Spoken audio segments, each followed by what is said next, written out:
Hello everyone, good morning, welcome back to my YouTube channel. तो आज है शिवरात्रि। सबसे पहले आप सबको शिवरात्रि की ढेर सारी शुभकामनाएं। ये देखिए आज का मौसम कितना अच्छा लग रहा है, ना ही आज धूप है और ना ही आज बारिश हो रही है। तो हम सबसे पहले चलते हैं जंगल में, जहाँ से हम ले आएंगे ये गुलाबी बुरांश। इस बुरांश को लेकर के हम लोग पहुंच जाते हैं घर, और इसके साथ देखिए ये जो आपको संतरे की तरह दिख रहे हैं, इसे कहते हैं हम कुप्पू। आप लोग इसे अपनी भाषा में क्या कहते हैं कमेंट करके ज़रूर बताइएगा। ये जो हम बुरांश लाए हैं इसका काम देखिए, ये दादा यहाँ बना रहे हैं चंदेओ, जिसमें हमने लाए हैं, जिसमें है जौ और सरसों के फूल, ये बुरांश हो गए। और साथ में नैर, रखाड़े और पता नहीं क्या क्या लगता है, कुल मिला के 7 चीज़ें लगती है, जिसे बाद में मैं भी बना रही थी और फिर मैं दादा के पास दे रही थी। इसे दादा धागे से बना रहे थे। यहाँ पर दादा इन सब चीज़ों को बांध रहे थे। और ये जो संतरे की तरह दिख रहे हैं, इनको दादा डालते हैं 9, और पता नहीं कितने डालते, पर हम 9 डालते हैं।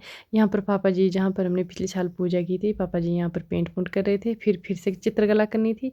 और माता श्री यहाँ पर आटा गूंद रहे थे, और मैं यहाँ पर दाल साफ़ कर रही हूँ, क्योंकि इसके बाद हमें बनानी है भल्ले और रोटियाँ।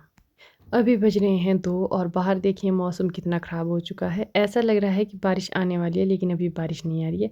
यहाँ पर पापा जी ने चित्रकला कर ली थी, लेकिन मैं इनकी चित्रकला नहीं बता सकती क्योंकि ये बहुत ख़राब हो गई थी। इसलिए मैं आपको यहाँ पर बताती हूँ। ये देखिए हम यहाँ पर बना रहे थे भल्ले, मतलब दादा बना रहे थे और मैं इनमें तेल लगा रही थी। यहाँ पर माता श्री ने रोटियाँ बनानी स्टार्ट कर दी थी।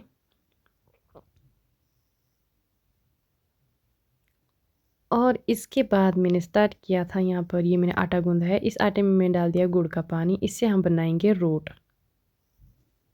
और यहाँ पर हमारे भल्ले बन कर के तैयार है, और हमारी रोटियाँ भी बन कर के तैयार हैं।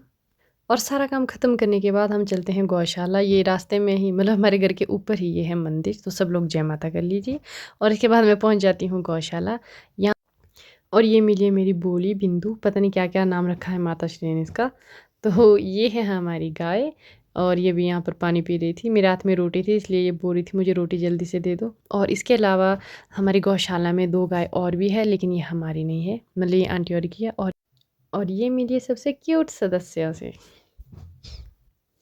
और इसके बाद मैं दे देती हूँ गाय को रोटी, और ये खा भी रही थी, लेकिन मुझे डर होती है कि कहीं ये मेरा हाथ ही ना खा ले। और इसके बाद ये है आंटी और के भेड्डू, तो मैं और पापा जी इनको रोटी दे रहे थे।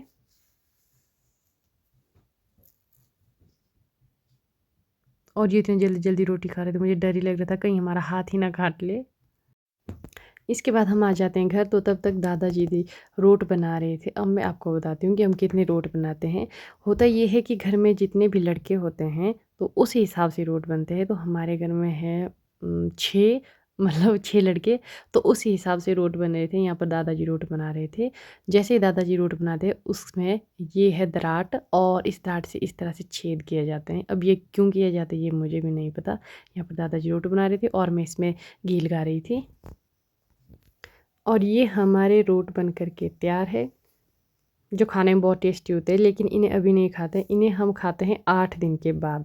अब आप लोग सोचेंगे कहीं ये ख़राब तो नहीं होते, नहीं ये ख़राब नहीं होते, इन्हें 8 दिन के बाद ही खाया जाता है। और यहाँ पर जहाँ हम पूजा करेंगे, यहाँ पर माता ने लिपाई कर ली थी, और यहाँ पर पता नहीं क्या क्या पूजा कर ली थी, मतलब थोड़ी बहुत। और इसके बाद ये पेंटिंग मैं आपको नहीं दिखा सकती, क्योंकि सच में याद ख़राब ही हो गई थी।